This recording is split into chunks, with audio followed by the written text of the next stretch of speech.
So with our engineer skill nearly maxed out, we're building improvements really fast. The War Academy is going to be completed in 4 days at Sartosa, and the Barracks of Dragontooth is going to be completed in 8 days. We'll go more into what these do later. For now though, here's how our maps looking. So to the northwest there's Skaven, which we don't want to mess with Skaven. They're really difficult to fight against in sieges. To the south, unfortunately, Lizardman controls Xandri, this town, so we can't attack that as they are our only ally and we don't want to piss them off. To the east though, the goblins retook Volkaz Fort, and I'm guessing the garrison is not going to be that strong there. So we made back over to Volkaz Fort, and they have quite a few units here considering they just retook it. No, that's not what I meant to do, but that's fine. So the way we're going to deal with this is we're going to let these master engineers AoE them down. And I meant to only grab one of them, but we'll just do 2 of them. Okay, that was a big AoE because the kill feed bugged for a second there. But yeah, they're all clumped up in that little area over there for the most part.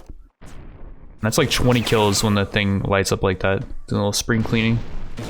Do keep in mind these things can do friendly fire, so they're only useful in certain situations, and they take quite a bit of micro, so I think they are a lot more balanced now. Alright, that was actually really fast. It was like a 5-minute siege max. Like if we were doing some kind of speed run in this game, that would be a really good pace. Since I deferred it, it puts a bunch of goblin troops in the party that we can grab and we can bring back home. The question though is, can we get back home and give this over to one of our lords and get some free relation with them before the goblins retake it? So we made it back, and I don't even think the castle's being sieged yet. There is 3 goblin lords attacking one of our caravans. I guess since Sartosa was a Skaven town, our caravan is now Skaven units. Under the camp menu, you can take an action and change your kingdom's default troops, and I changed them over to Lizardman. I'm not sure if that's going to change like what our caravans are. I wanted to let the goblins take out the caravan and capture some of their troops, then we could rescue them and recruit them to our party, but some other factions came over to raid our villages, and I'm too lazy to fight them on the field, so we're just going to wait in Sartosa till things die down. Mainly they raid our villages and they go away. While we've been bunkering up in Sartosa for about 2 days, the War Academy is going to be finished in 1 day, just to give you kind of a time reference. I've been checking the tavern every so often, and Cyrus the Bright arrived, who you cannot talk to unless you won 10 tournaments or you're level 30, and we are now. As far as what items he has for sale, a bunch of magical staffs that we don't need. None of our companions are currently casters yet, and we have 2 from dungeons that we're still holding on to in case we get the random event to turn them into casters. He does have a bunch of armor, like this human chest piece is really good, but it's really expensive. Like we can't really afford it. This one's also really good for human, but it again is really expensive. We also got 2 undead chest pieces that are much cheaper, but we don't really have any crazy good undead companions aside from Lord Albertus, but I don't feel like giving him a really good chest piece is going to improve our strength by that much. And then we have the warpstone armor, which we already have actually. We got that from a dungeon. One of our Skaven companions has it, but again, I don't think it's really worth the 32k. We got a beastman troll hide over here, which we don't have any good beastman companions. Breastplate of gleaming, which I think is for human. And then we got a goblin chest piece over here that's pretty decent, but we don't really have any goblin companions that we care about. The helmets are pretty good though, and they're really cheap. 70 head armor for human, and this one's extremely good for 5k. It seems like that price is a little bit low. Mainly though, from Cyrus the Bright, we can buy a ward save, which is nice because I don't think that lizard amulet that we bought for 111k is working. The people in the Discord were having issues with it as well, and I haven't seen it block any damage. The first time we buy a ward save from him, it's a minor ward save for 20k, but then if we talk to him again, we can buy another one for 50k, and then if we talk to him one more time, we can buy a greater one for 80k. And now on top of all the other combat abilities we have, we now have a 4+ ward save, which will give a chance to block damage, possibly completely ignoring it. I'm not sure exactly how those work. The War Academy is now done in Sartosa, and we can build all these other improvements, but the cheapest one is the messenger post, and since we're almost done reading the engineering book, which is actually going to boost our skill up to 14, I think it's best just to build the cheapest one for now, and it's going to alert us whenever enemies are nearby, which isn't super crazy good, I think, because I think it already does that, or it for sure tells us when people are sieging us. But let's just do it anyways. It's only 800. We're back at Volkaz Fort, and there's a couple undead lords trying to get into it, but I think we just take it before they get here because we can siege it instantly. And yeah, they were not able to even get inside, and there's only 20 troops protecting it. For taking that, we got a ton of free units yet again. It's a really nice way to get some free units. And these lords are still traveling to Volkaz Fort. I'm not sure what they're gonna do when they find out it is no longer...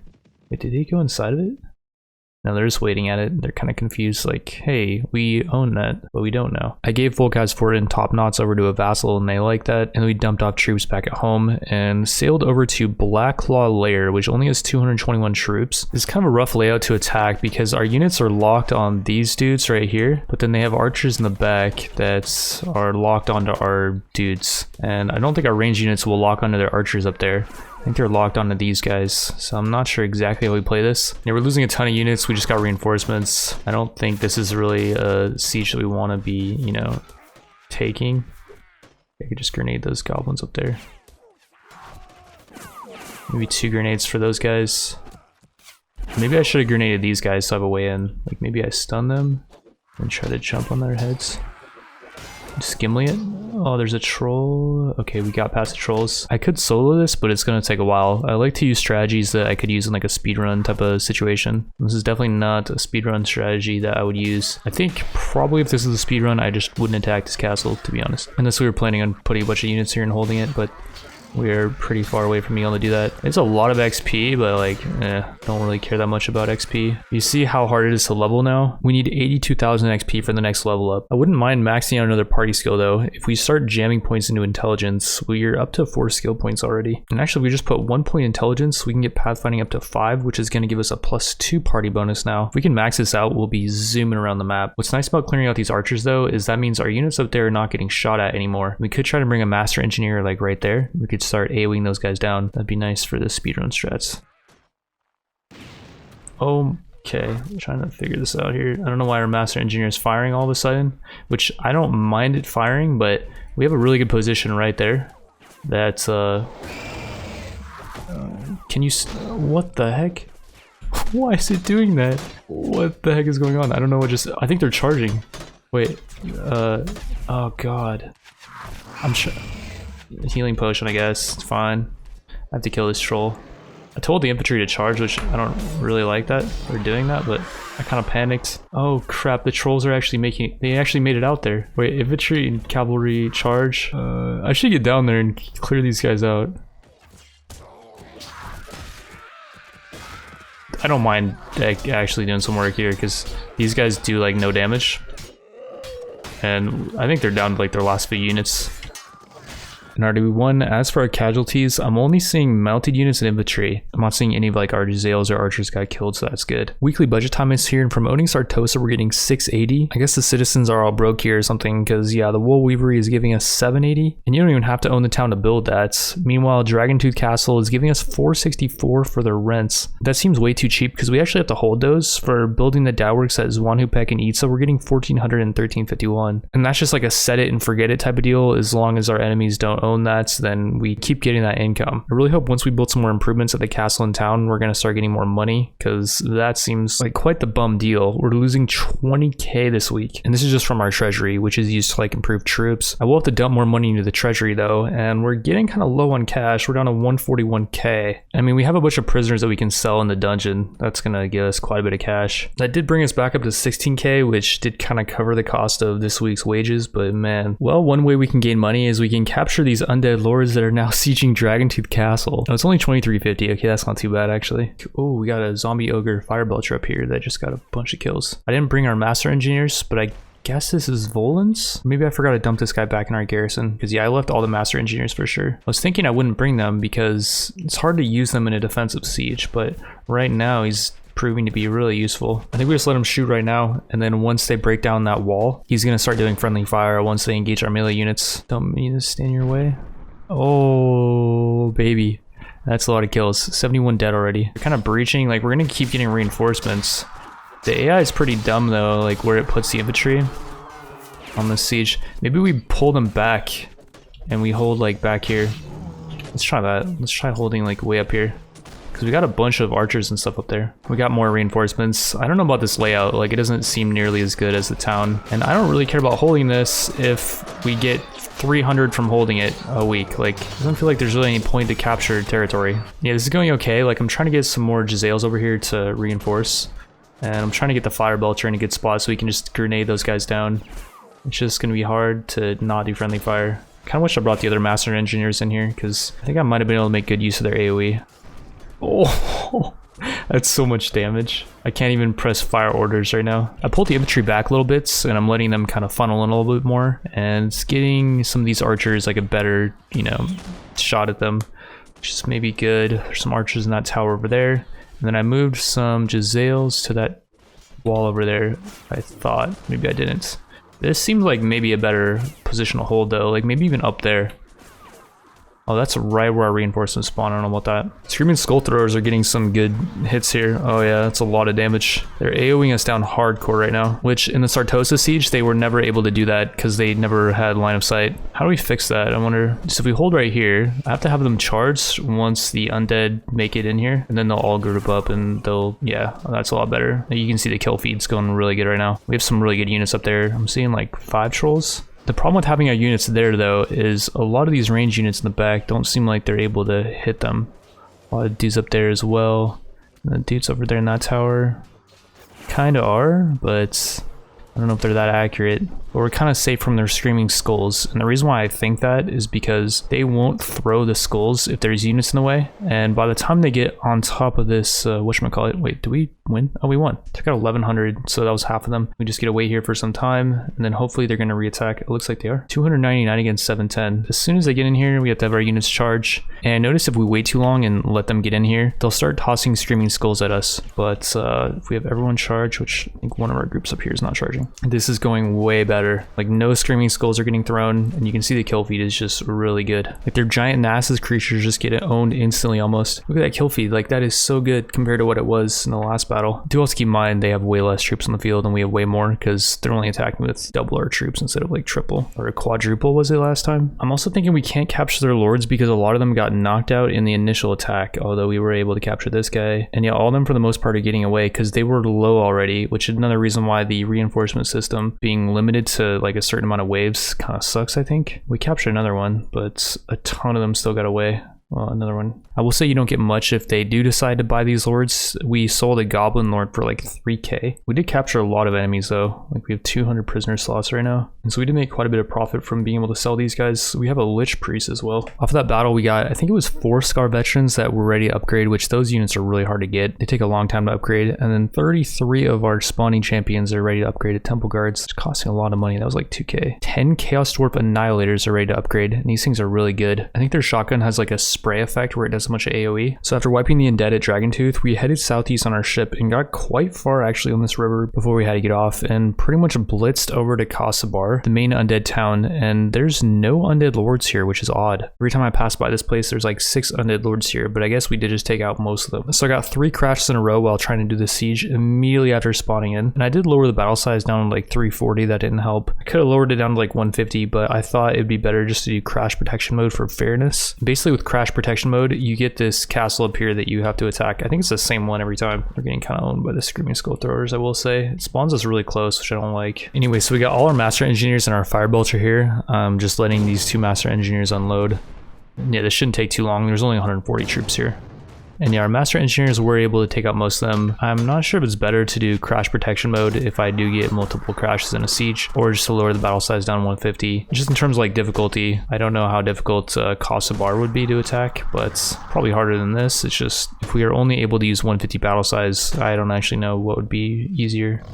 Not long after we took that town, Dragontooth Castle is under siege, so we got to get back pretty soon. But I do want to take out the last 2 undead towns before their lords have a chance to replenish their troops. Black Tower is a siege tower attack, but because we have 12 engineers, it's going to take 0 hours. So far, this is looking pretty bad. We have to push that siege tower up to there, and we've lost quite a few units already. 31 wounded, 6 dead. We've only killed 11, and they do have a lot of troops here. There was 2 lords, and one of them had like 100 troops, plus the garrison had like 200, and then another lord had like 30, I think. I'm thinking I might be able to pretty much solo this though, and once we get our Master Engineers to start. Nice. The zombie ogre fire belcher actually got the kills there. 4 Master Engineers here, and I'm just gonna let them fire immediately. I don't care about conserving their ammo or anything, because I'm just gonna go in there by myself and hopefully just clear everything out. And okay, our siege tower made it. The Master Engineers and the fire belchers I think still have some shots left, so we're gonna have them fire at will, and I'm hoping they're gonna clear a path for me, even though I'm guessing they're gonna aggro on those dudes up there,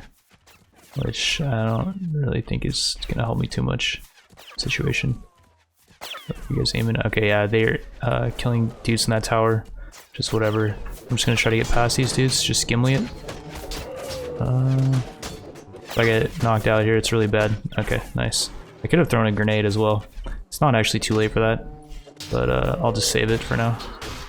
And I'm just gonna start clearing these out. But I think they're pissed. They're actually charging, I think. Oh god, they're so pissed. healing potion. If I get knocked out, we have to retreat and then re-attack, which is not that bad, but you lose a lot of units at the very start because the Screaming Skull Throwers just own the units, so kill feed's bugged because we're killing so many. Wow, I level up. That was a lot of XP. I killed a lot of units, to be fair. I want to say I killed over half. A lot of Nasus creatures. And yeah, that's going to be 2 more points in intelligence, getting us up to 8 pathfinding. I think that's plus 3 party bonus. And then 10 is plus 4, so we're almost maxed out on that. 1 more level up. It's like 100k XP. So we took out Kasabar and Black Tower. Dragontooth Castle is no longer being sieged. Just randomly a message popped up that said it's no longer being sieged for whatever reason. We have a bunch of lords around here, so maybe they banded together and took out the siegers. Since that is the case, we were able to go over to Newmass and look at all the lords that have no troops over here. And yeah, it's another siege tower attack. I've told our units to spread out. Those guys are really clumped up, which I don't really like that. We should probably split them up. Maybe we'll let the Master Engineers just fire at will. I'm hoping they don't do any friendly fire. Nice, they got some kills off. The only way they could do friendly fire is like these dudes who are standing in their way could block their shot, I think. So let's not have them do that. Nice, we're getting a lot of kills here, which is good. And there we go. Bunch of dudes just got taken out. Okay, hold your fire. So I'm gonna try to break through the lines here. Nice freaking shot on that thing though. It was really good timing. I'm gonna try to get past these guys. Don't mind me. I need to take out their archers because I want to test out a new unit that I haven't really tested out yet. Could just AoE these guys down over here. Toss some grenades. I think a lot of their archers are in here.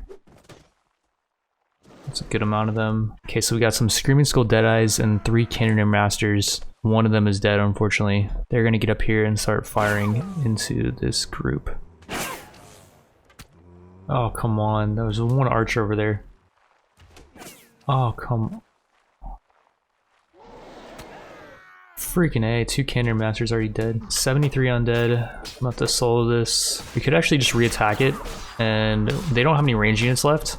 Only problem is I think we lose some stuff if we re-attack it. Like a lot of people we knocked out. If we did knock out anyone, speaking of knocking them out, I could just use the fist attack. They're cutting weapons, I'm not really too worried. They're also kind of hitting each other, I think. As long as they don't hit me in the head, I think I'm like pretty good. I'll just show you guys that this is not lower difficulty or anything, by the way. Like, difficulty is normal. I don't know why the text is not popping up. I think it's just perma-bugged in this siege now, because a lot of AoE went down.